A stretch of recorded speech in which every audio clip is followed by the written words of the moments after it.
You ever have one of those moments where without even opening your mouth, that folks have already made up their minds about you? Yeah, that happened, except this time it played out at 35,000 feet in a first-class cabin where I supposedly didn't belong. I'm Marcus Williams, CEO of a multi-million-dollar aviation company, and I was about to learn along with everyone else on Flight 447 that power, prejudice, and accountability can collide in a way nobody expects. So if you think discrimination has no business existing in 2025, you want to hear how this flight went off script and became a lesson for an entire industry. So picture this. I show up to board my flight in a gray hoodie and jeans, nothing fancy, just comfortable. I hand over my boarding pass seat to a first class, clear as day.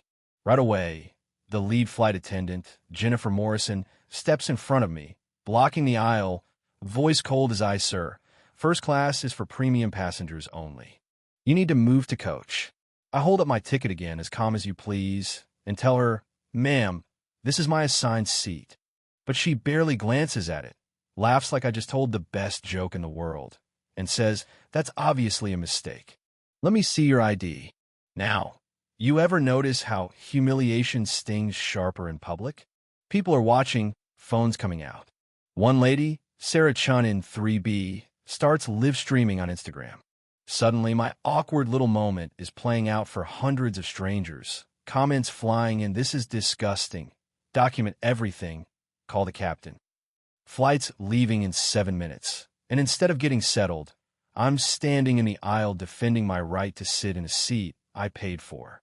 Morrison waves off my digital boarding pass. Anyone can fake those. I need a credit card receipt. I try to keep it together, ma'am. I shouldn't have to prove my right to a seat I purchased. She leans in like she's doing me a favor. Just take any available coach seat. We'll sort it out after takeoff. A guy behind me tries to help. Maybe I used miles to upgrade. But Morrison cuts him off. Those upgrades are for real business travelers, people who belong here. You feel that sting? Because I sure did. By now, Morrison has called her supervisor, David Park. He checks my boarding pass, frowns, says, this could be a system error. He looks at the manifest. 2A assigned to M. Williams, CEO of Williams Aviation Consulting. Morrison looks right at me, then back at Park, and snaps. That's obviously not him. A CEO would show up in a suit, not dressed like that. Sarah Chin's live stream is blowing up, and another guy in 1C starts streaming on TikTok. Morrison's getting louder, telling me this is my final warning, to move or she'll call security. So, I take a breath, and here's where things shift. I tell Morrison, before you do that, maybe call your corporate office, ask them about the Williams Aviation maintenance contract from last month. The words hang in the air, and you can see her world start to tilt. The number on Sarah's stream jumps past 1,200. Hashtags trending. People watching from everywhere. Morrison's supervisor gets nervous, asks what contract I'm talking about, and I say the $847 million annual contract that keeps 3,400 people working in 12 states. Her hand shakes, her eyes finally meet mine. At this point, the captain gets on the intercom, clearly annoyed about the delay, asking what the holdup is. Morrison tries to double down, mumbling something about how anyone could fake an ID these days, but there's no conviction left in her voice. I quietly show my Credentials American Express Centurion card, corporate badge. For the first time, Park looks scared. Sarah's viewership crosses 3,500. Morrison is cornered, trapped between pride and panic. Then the phone rings. It's Janet Rodriguez from corporate, and I answer on speaker for everyone to hear. Marcus, I heard there's a situation. She tells the captain right over the intercom that Williams Aviation handles maintenance for over a third of their domestic fleet, and that I should have been given priority boarding. The captain apologizes on behalf of the airline. Morrison is just standing there, white as a sheet. Just when you think things couldn't get more surreal, the station manager, Tom Hart, sprints down the jet bridge, introduces himself, and apologizes for absolutely unacceptable behavior.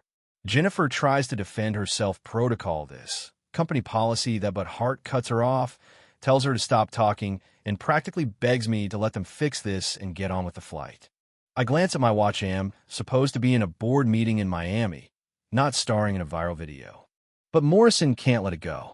She insists I don't make mistakes. I know exactly who belongs in first class and who doesn't. The cabin goes dead silent. Every phone is up, streaming, recording. Security's called. But I stop them. Before this goes further, I say, there's something everyone here needs to know. I pull out a thin folder official covered in signatures. Turns out, 3 weeks ago, Williams Aviation was hired to audit American Airlines for discriminatory practices, and this flight 447 was a planned test. The cabin explodes, not in noise, but in energy. Sarah's stream jumps to 8,000 viewers. Morrison sits down, defeated. Park tries to salvage his own skin, try to de-escalate, and I make a note of it. Passengers are now openly asking Am, I a secret shopper for discrimination? Something like that. I answer, but with higher stakes human dignity and corporate contracts. Hart gets a Callets, the CEO. His face says it all. This is bigger than one flight attendant's mistake. On a conference call, I'll lay out the findings. American Airlines is facing millions in potential losses, a social media meltdown, and the risk of losing their biggest maintenance contract all because one person decided to trust her bias over the boarding pass in front of her. Morrison pleads, "You're going to ruin my life over one mistake?" I answer, this wasn't one mistake. This was a pattern. And now, it's a test case for corporate change. CEO Patricia Hayes is on the call. She asks what it'll take to make things right. I spell it anti-discrimination training, revised service protocols, an independent passenger advocacy program. Morrison will need to complete 40 hours of bias training on her own time or face termination. The flight's delayed over 30 minutes. The decision is made publicly, in front of everyone. Policy changes go into effect immediately. Morrison suspended, and the new service equity monitoring app rolls out system-wide. What happened next was nothing short of a ripple through the entire industry. Morrison doesn't just get fired, sent to intensive training, led by Dr. Amamira Johnson, who makes it clear this isn't about shame, but about learning. Morrison is forced to watch herself in the viral video. Millions have seen it by now. She hears from passengers who have lived through similar moments, and you can see it dawn on her: the assumptions, the snap judgments, the damage they cause. When she returns to work, she greets a young black man in first class with respect, and the interaction goes off without a hitch.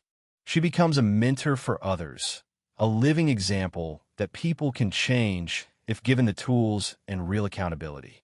Meanwhile, American Airlines doesn't just recover, they thrive. Complaints drop, satisfaction scores rise, the company avoids lawsuits, and their stock price rebounds. Other airlines adopt the same audit system. Morrison even gets promoted, sharing her story in the company newsletter. Every passenger deserves dignity, regardless of how they look or dress. Marcus Williams' audit isn't just a headline, it becomes a model for how to turn individual moments of discrimination into sweeping, meaningful reform. So what does all this mean for you? The next time you see discrimination in a plane, in a restaurant, anywhere, document it. Speak up, share these stories. Your voice, your phone, your willingness to challenge injustice, that's the real leverage. Change doesn't happen from the top down, Allenite. Happens when all of us refuse to let bias go unchecked.